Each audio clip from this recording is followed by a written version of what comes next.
Like, as I said again, we're on page 67, and the section is called Religious Institutions and Power. Here we go. Quote, fundamentally, a people's culture is a mental behavioral system used by them to rationalize and justify, organize and regulate, give meaning and purpose to their individual and group behavior, social relations, lives, and existence. And I do want to go through those again a little bit slower. So what he's saying, a people's culture is what? A mental / behavioral system. So it's a system that guides the way that people in this culture think and the way that people in this culture behave. And kind of breaking that down a little bit, he says, is used by the people to rationalize and justify, i.e., to give explanations for and to promote the reasons why people should behave in the way that they do if they are part of this culture. So obviously in that you've got a whole load of philosophical precepts, agreed upon philosophical precepts. As I mentioned last week, there'll be cosmological factors. So in a lot of cultures you have cosmological ideas about, by cosmological I mean ideas about what the universe is, how it came into being, the origins of the universe in particular. So obviously, you've got ideas about where a man came from, where God came from. And usually when you look at the mythologies of a people and you look at some of those mythologies, you will see rationalizations for the social order of that particular group. Very fascinating, actually, that whole area of myth and what's the word, myth and epics and that sort of stuff, and how they relate, how they came about. Often people argue, some of these myths come about directly in order to justify how these particular, how subgroups in particular in a particular community came about. Well, how is it that how is it that the certain tribes or the certain clans of a particular so-called tribe came together? How is it that the Baganda and the Bagisu and the Basoga people, how is it that they all ended up in the same part of the Great Lakes region, Uganda? Oh, there's a myth. Here we go. And there's, in that instance, by the way, in my people's instance, there's mythologies about this great ancestor called Kintu, and Kintu, moved from a certain part of Ethiopia or the north of north of where we are now, moved down into kind of the Uganda, present day Uganda region, and then had some children. One of his children was called Masaba, and that's my supposed ancestor of our nation, the Bamasaba people. And then Kintu went and moved further down into the middle of Uganda area and had another child, and that child became the progenitor of the Baganda people, and so on and so forth. So that's what we're talking about with regard to some of the ways that we rationalize and justify our existence in a particular area, even let alone the behaviors and so forth. So the culture rationalizes and justifies. The culture also organizes and regulates. So, that's self-explanatory. Social order is explained by the culture and is rationalized by the culture. And it gives meaning and purpose to individual and group behavior in our lives and existence. What's the point of life? What's the point of all of this? Well, in Western culture, you could say, the mythology of individualism and the Judeo-Christian ideals of the work ethic and all this sort of stuff and progress, as my mum Marimba Ani breaks down in 600 pages worth of book in the Yoruba book. She breaks down how the principles of Western ideology, Western philosophy are based on a certain way of viewing existence, a certain separation between man and the rest of existence, separation between man and nature, and all that sort of stuff. So anyway, that is what a people's culture does. It explains and organizes and rationalizes. So back to Baba Amos Wilson. Culture is essentially a way of thinking, perceiving, evaluating, and interpreting the world, a way of relating to others and to the physical / metaphysical world, and involves an explicit and implicit set of rules of conduct which orders the overall social relations, arrangements, and attitudes of a society.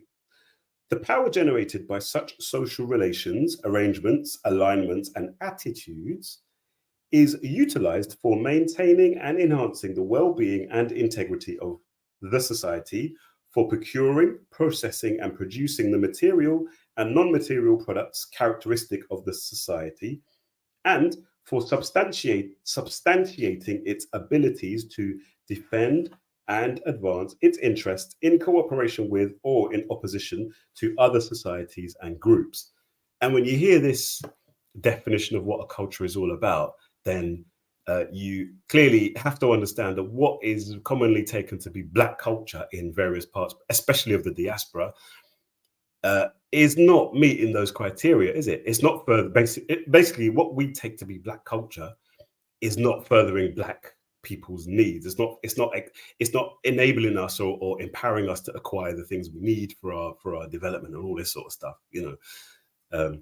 and obviously Baba Amos Wilson is very hot on that and very, very clear that the reason for that is because what we take to be our culture, in large part, a lot of it, in large part, is not our culture, but has actually been given to us by those who would oppress us, who are oppressing us, or exploiting us, I should say. So page 68. At center of a culture's guiding mental behavioral system is its moral, religious, ethical system. That is, its attitudes concerning right and wrong feelings and conduct, its acknowledgement of a God, of divine, preeminent, cosmic, or universal principles, and a related system of beliefs, faith, worship, ritual, and practical piety, as well as a doctrine or system of morals or moral philosophy and code of moral behavioral precepts. A people's religious system, which we will use here as a shorthand phrase for moral, religious, ethical system, as just defined, to a very significant degree serves as an organizing entity in their personal and social life. As a major factor in social organization, often as the linchpin of socio-cultural organization, the religious system of a society serves as its fundamental power center, or at least as one of its most influential centers of power. Often, the heads of religious institutions of a society may simultaneously serve as heads of its governmental regime or heavily influence its policies and operations. Ain't that the truth? Religion is extremely powerful.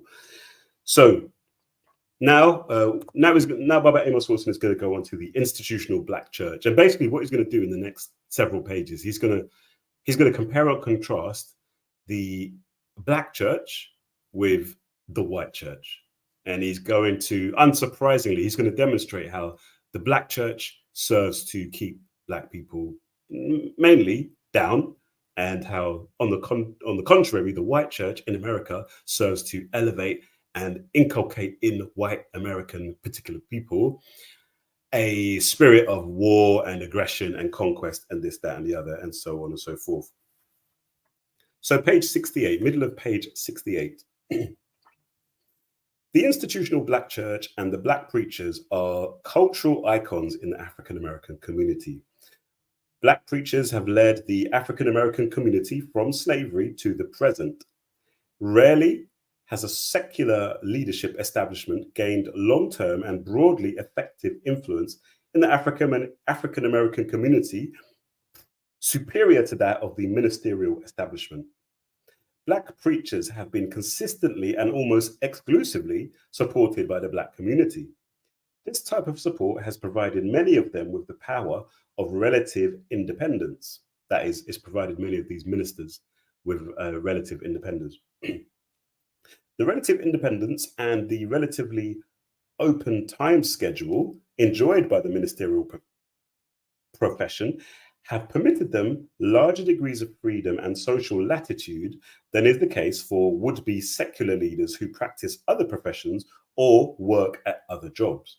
Good point. Usually in the employ of white establishments.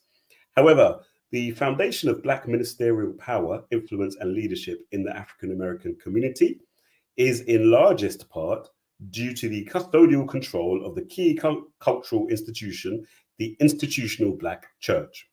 The use of institutional Christian theology, ideology, doctrine, dogma, and ritual by Black preachers, their own quote-unquote divinity as God's representatives on earth, and their ministering to the centrally important spiritual, supernatural needs of their congregations. As the African American communities' preeminent leaders, as custodians and leaders of its central cultural establishment, the fabled Black church, the nature and organization and functionality of Black cultural power must be attributed more to the quality of the leadership of Black preachers than to any other alternative leadership group. In other words, the potency and existence of Black power, or lack thereof, in amongst African Americans is largely based on the church, the Black church. So if African Americans are strong and Black power is potent, that's because of the Black church. If Black power is impotent, largely that's because of the Black church. It's basically what Baba Amos Wilson's saying here. Page 69. So yeah, it's due to the leadership of Black preachers, the quality of the leadership of Black preachers, than to any other alternative leadership group. Therefore, the theological, ideological rationales which undergird the legitimacy, power, and direction of the Black preacher establishment and its leadership of the African American community must be critically analyzed if we are to understand the relative potency and impotency of Black American culture. Greetings, everyone who's everyone who's with us live, or shout and direct. Everyone who's with us live and direct, and shout out to you. Everything is politics. Greetings to you, my sister. Hope everything is well. Alafia, I believe I should say alafia. The Yoruba phrase goes, I believe. Make sure you do like the video. Everybody who's on with us, share the video as well. And again, the full archive of all of the live streams is available right there on eliwananda.substack.com. So go there and sign up. Open a new tab and just sign up there. You know, the weekly midweek edutainment, you'll get those every week. And also, if you sign up for the you know, to directly support, then also you'll get the full live archive. So shout out to each and every single one of you guys who is already a member, like you, Erica McInnes. Peace and blessings. Alafia, karibu, karibuni, karibuni, karibu to you. Oh wow, Kilaika Kwabaruti. Oh, that's Kiswahili, I believe. I don't understand what that means. Something of Baruti. Hi, what you said? Hi, watching and listening from Dallas, Texas. All right, hundreds or thousands of miles away from where I am right now. Probably a lot warmer than where I am right now. And shout out to you, peace, Ish Kefri, peace, brethren, peace right back to you as well. Is that a picture of Baba Marcus? Them never love poor Marcus Garvey, the great prophet, eminent prophet, who we must do some of his readings as well, actually, in this series. So yeah, anyway, peace and blessings to each and every single one of you. We're talking about right now, we're reading in chapter 3 of Blueprint for Black Power, and we're talking about the Black church, actually. And we read on page 69 that the Black church, quote, has not only underdeveloped the power potential of the Black community, but has actually squandered its potential, impaired it, and prostituted it in service to alien peoples and cultures, particularly white peoples and Eurocentric culture. This profligate wasting of the tremendous power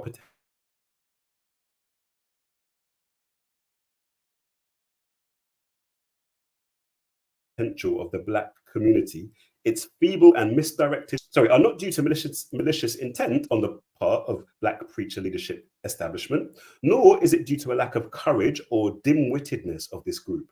The fault lies in the nature of the imposed/borrowed theological, ideological rationale which undergirds the Black church and which guides the perceptions, expectations, social relations, and behavior of its leadership. In other words, the theology is the problem. It's the religion that's the problem. Baba Amos Wilson argued right here. He's saying that these people aren't stupid or whatever, or maliciously against Black power or Black interests. it's because of this religion that they've adopted. And it's going to break some of this down here. We must keep in mind that enslaved Africans were not Christians when they were brought to the New World. I mean, some of them would have been Christians, but in the large part, majority of them would not have been Christians. And I say that because certain parts of Central and West, South Central West Africa. So I'm talking about Angola and Congo. There were certain parts of that part of the world, of the continent, which had come under Christian influence from as early as like the 1600s. So some of them would have been Christians, but the large majority of them would not have been Christian. In fact, far more of them would have been Muslims than would have been Christians, because Islam obviously had a big influence for hundreds of years prior to the transatlantic slave trade in places like Senegal and rare. So they were predominantly practitioners of their indigenous African religions and behaved in accord with the indigenous African codes of ethics. Therefore, the Christian religion, with its ideological doctrines, was taught to and imposed on enslaved Africans by their white masters. Obviously, the masters taught the slaves Christianity for their own conscious and unconscious self-serving reasons. The theology they passed on to their slaves was necessarily biased in order to serve and justify their dominance.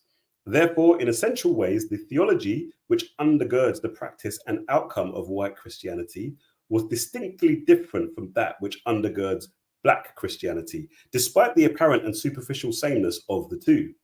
In other words, Blacks do not relate to, pray to, and serve Jesus Christ in the same way, for the same reasons whites do, even though it appears that they do. Christianity, as a central cultural institution, has not empowered the Black community in the same ways it has empowered the white community, or as it has the other alien Christian communities, or in ways other communities are empowered by their own religious institutions. It's pretty clear. As a matter of fact, Christianity, as it is practiced in the African American community, has probably done as much to disempower that community than to empower it. A brief review of the history of the development of Christianity among African slaves in America readily reveals, page 70, why this is the case. A very schematic presentation of Stamp's review of the development of the Black church during slavery will provide us with some idea of why that institution has retarded Black empowerment as much as it has advanced it.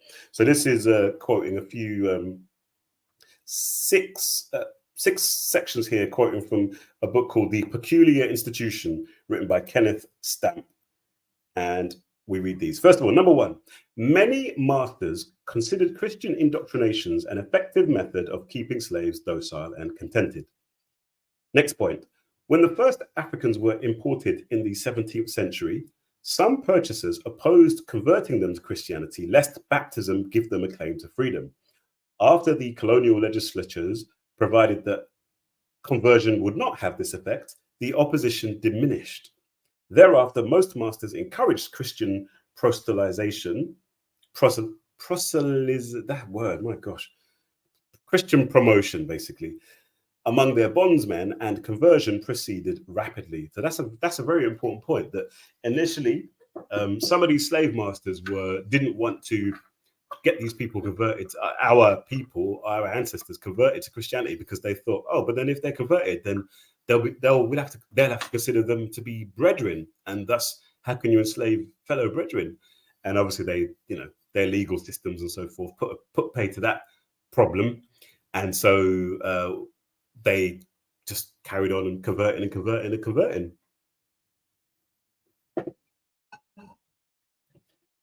Next point, the masterclass could look upon organized religion as an ally.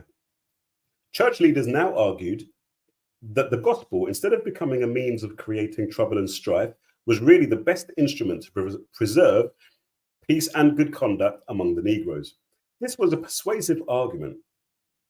In point of fact, recalled one churchman, It was this conviction that ultimately opened the way for the gospel on the larger plantations.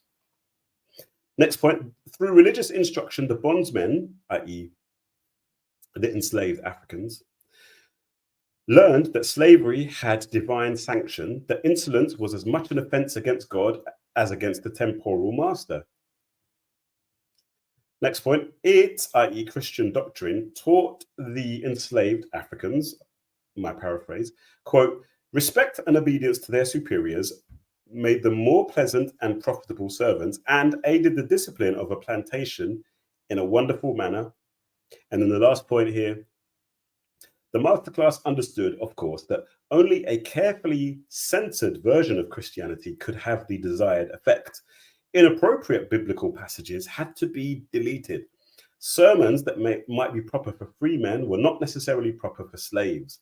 Church leaders addressed themselves to this problem and prepared special catechisms, i.e., preaching books or teaching books, for free men. Special catechisms and sermons for bondsmen, and special instructions for these concerned with their religious indoctrination. Religion, in short, should underwrite the status quo. And just on that point, there was a few years ago, there was a news report that came out that showed this very point, or gave another example of this, and it found some copies of some Bibles, basically, that were, I think, found amongst the quarters of the enslaved ancestors, these enslaved Africans. And basically, a bunch of sections of the Bible had been taken out, and these were sections that were, that would have kind of been like, I don't know, slave uprisings or whatever, because the Bible, the one thing to understand about the Bible is that it's a very diverse book, which is why you have a very diverse set of denominations. Yeah, there's some key kind of main principles, but there's no. It's not surprising that you have, for example, on the one hand, I don't know, the Quakers, who are all about peace or in theory, they're all about peace and pacifism, and other groups like what they're called, what are those people called? They dress very austerely in black in the US, and they just live in, they don't wear any modern clothes, and they don't hardly ever have any technology. Is it Mennonites?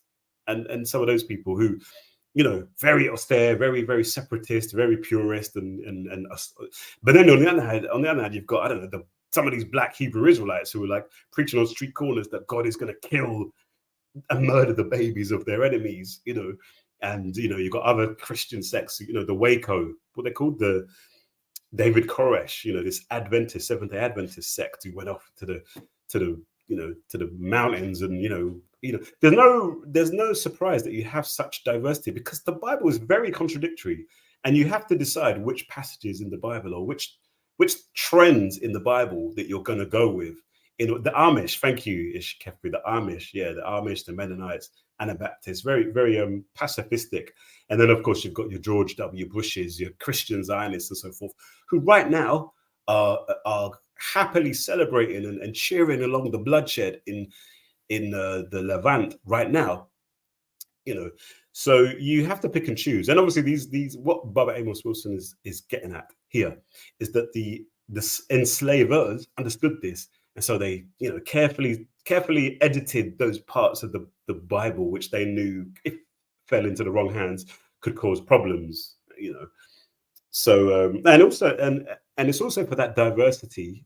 It's also for that reason that you do have some of a contributing factor. It's a contributing factor. That diversity of views in the Bible is a contributing factor to why you do have some of your Nat Turners, and probably there's a lot of these. I mean, what's her name?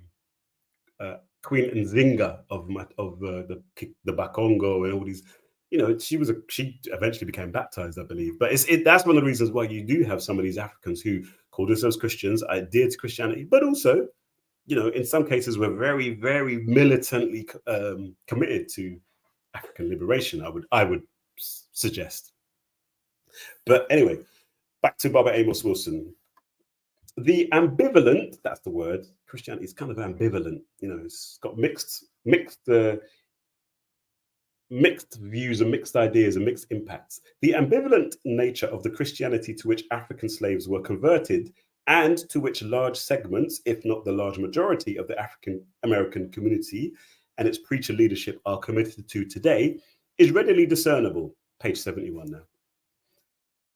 We use the term ambivalent, so let Amos Wilson will explain it, meaning, quote, to act in two opposite directions simultaneously, to serve two opposing purposes at the same time, unquote, to bring attention to the fact that Christianity taught the slaves by their masters or by the dominant whites served to rationalize and justify the status quo of white mastery and black slavery, white dominance and black subordination, white command and black obedience. This ambivalent function, so two-sided probably is maybe a better word, two-sided, two sides of the coin. On one hand, some of these people were taught domination, and on the other hand, the other people, our people, were taught subservience. This ambivalent function of Christianity, as taught to African slaves, remains embedded in the church ideology of the contemporary Black church.